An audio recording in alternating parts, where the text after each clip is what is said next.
Tara and Andy's film reviews on OurGamers.co.uk. Hi there, Tara Malik here, and me, Andy Baines. And this week for the film review, we are going to discuss Murder on the Orient Express. So, the film is classified 12A. The director is Kenneth Branagh. I really hope I'm saying that right. I think so. And then it was like starring Kenneth Branagh. I was like, okay, who is this guy? I didn't realise that the director is also in the film. Saw his picture and I was like, I can't remember what character he played. Turns out he actually played Hercule Poirot, and without the facial hair, I did not recognise him. How bad's that? Also in this, you've got Penélope Cruz, Willem Dafoe, but you actually have tons and tons of recognisable, well-known actors and actresses. There were so many. Yeah. I mean, you've got Johnny Depp, you've got, let's keep going down the list, the girl from Star Wars, I forgot, Daisy Ridley, that was it. You've got, the really famous woman, what's her name? Judi Dench? No. Oh, she's in it as well. Yeah, exactly. Who are you talking about? The blonde one, Michelle Pfeiffer. Oh, Michelle Pfeiffer. Yeah. Josh Gad. So you've got quite a few well-known faces in this film, which I think was one of their selling points in the trailer as well. They kind of, everyone had a specific role and character to play, but at the same time, when they went through the trailer, it's like, oh, it's them, and it's them, and it's them, and it's, so it's very well-known cast in this one. I occasionally thought I knew the main actor, and I was thinking it looks a bit like Martin Freeman, the guy from Hitchhiker's Guide to the Galaxy. Just with but I know it wasn't him. And then I placed him, but that was I'll talk about that later. Okay, it's up to you. So yeah, those are some stars in this film. Genre: crime, drama, mystery. The running time is 1 hour and 54. And synopsis: when a murder occurs on the train he's travelling on, celebrated detective Hercule Poirot is recruited to solve the case. Okay, so let's get into story, as it's quite an important aspect of any film, really. Bizarre in places is my very first note. Yep. And then I got funny bits as well. And it was okay, but it felt like it was missing something, and I'm not too sure what it was. I'll agree. I thought it was interesting in places. Yeah. I kind of enjoyed it some. Yeah. But I did as well. It was like intriguing to a point, and then it kind of felt maybe a bit predictable. Yeah, I didn't find it a classic sort of whodunit. There was no aha sort of moment. Yeah, when it happened. It kind of was a bit obvious towards the end, I feel. I don't know. Well, here's the funny thing. Like, literally as the sort of, the classification came up at the start to say that it was a 12A, I leant over to Andy and was like, I bet you it's as in who did it. You were joking though at that point. I was joking, but I called it because that was right. Because the outcome did turn out to be there, and then I kind of had that sort of shocked deer in headlights, and then but like happy deer in headlights, if that makes sense. And then I was shaking you. I was like, I knew it, I was right, and I was really proud of myself, but at the same time it's like, oh, that's not good, because I kind of called it before it even happened. Two things I've never heard about happy deer in headlights. Well, it's like but it's with a smile. It's like I don't know, an excited deer in headlights. They're never that in headlights, but I don't know. Never mind, you know what I'm trying to say. So, but I think it just got, it was really interesting how they did it at first, but then the style of it became, it was too predictable, it was too repetitive, how the story was being divulged and pieced together, and after a certain point, I felt like it didn't work anymore. I felt like it should have taken a different direction with it, just to keep you on your toes and keep you guessing, and maybe have some twists in there, unless that was supposed to be the twist, but I guessed it, so not the strongest twist. But yeah, so I guess just became a bit too routine and all that. And I think at times I felt like it was trying to be funny, but it wasn't. Like, maybe it couldn't figure out well, it's a crime drama mystery, so nowhere in there does it say comedy, but it felt like at times it was trying to be funny or trying to put in a comical thing, and it didn't really work. Or if it was trying to be too emotional. I don't know, like I didn't attach myself to it too well. So I guess that's all I have for story. Shots is the next thing. So what have you got? I really like some of the shots. Yeah, me too. Yeah, they had some really weird ones. I'll go into the external shots in a minute, but some of the internal shots, because it was a train, it was limited space. Yeah. It was really well done, some of them. They were unusual, they were intriguing, they made you feel a little bit sort of out of place a bit. It seems weird. Well, I thought initially it was quite interesting voyeuristic shots. It felt like you were an outsider looking in and into these people's worlds, and kind of like an insight from the outside. And there were long shots as well, watching from the outside. I don't know if it was in the end one continuous shot or if they spliced it together really cleverly, but I thought that was quite interesting as well.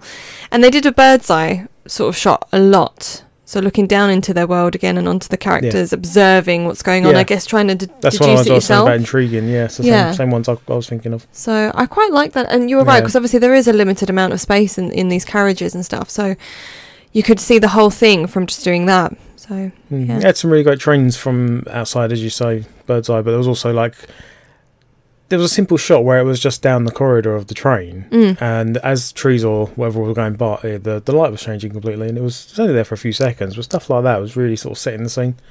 Done really well. Fair dues. I don't know how much was CGI and how much wasn't when it comes to the train. As you were saying about the long shots as well, some of that may have been legit. Yeah, that's the thing. I don't know either. Spliced together. Either way, it looked effective. Yeah, so hats off. The shots are quite impressive. Yeah, the style of it was quite nice, Costumes and sets, all I have to say is love them. I was very happy with them. Got that feel, was sort of transported there, and I really enjoyed that. And that's it. Yeah, the costumes are great on the characters. The settings internally and externally were all great. The station at the beginning was like so many people on the station platform, so they had like a lot of people, a lot of costumes going on, and it did take you there. You did think it was in that time frame. Exactly. Pace? Yep. Unfortunately, I did feel it was a tad slow, and I wonder if it was because of the repetitiveness or the fact that I was kind of getting there before they were getting there. I've also got a comment about maybe a little slow. I think I might have been a little bit sleepy going to this film, and maybe it's not the best thing to see when you're a bit sleepy. But that did seem slow to me as well. So I'm glad you said that as well. It's a shame, because I was quite intrigued when I first saw the trailer, and I really was like, oh, it's a whodunit. Let's figure this out too. Yep. And then it just it's not necessarily that it lost me, because I was following it, but I lost interest because it was just too much of the same. They really had to change it up a bit. So yeah. But yeah, at least I realise now that we were on the same page on that one. Cast and characters. Now here's the thing, I did enjoy the cast and characters. It was good performances all round, so I don't think it's necessarily too much of what they were doing. It was just something more was needed from the film as a whole. Maybe the story, like how they were doing it. Yeah, I completely agree with that. The characters were done well. The cast were they were good choices. Yeah, exactly. Yeah. As I said earlier, the main guy, what was the actor's name? Oh, Kenneth Branagh. That's it, one. I recognised him throughout the film and kept thinking maybe it was just Martin Freeman, but it turns out I actually know him from a few things in the past, including Wild Wild West, which is quite... I didn't know, and you showed me a picture, and it looks like the man just really loves his fancy facial hair. Yeah, he's done a few things, but that's probably not one of the things he boasts about. I think he was like building up his career, because all his life he just secretly wanted to be Hercule Poirot, and he's like, I'm in the age now, I'm going to make this film, I'm going to star in it, I'm going to be the guy with the moustache. So I think he done the character justice. He done well with that. He did. He actually did. Yeah. Because the character had his little quirks as well, and trying to kind of deal with those in the film was interesting as well. So, I mean, if they do bring anything else out, I'd be quite interested to see how they do that. Just make it a bit more interesting. That's all. Keep me going. Randoms? No randoms. This is really random. Wait for it. I hope you're not eating. Oh dear, lol, poop. It's near the start. I was like, oh!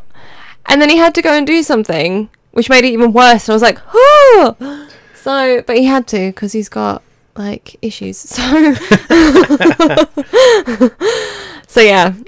So, oh dear, poop. Is that random?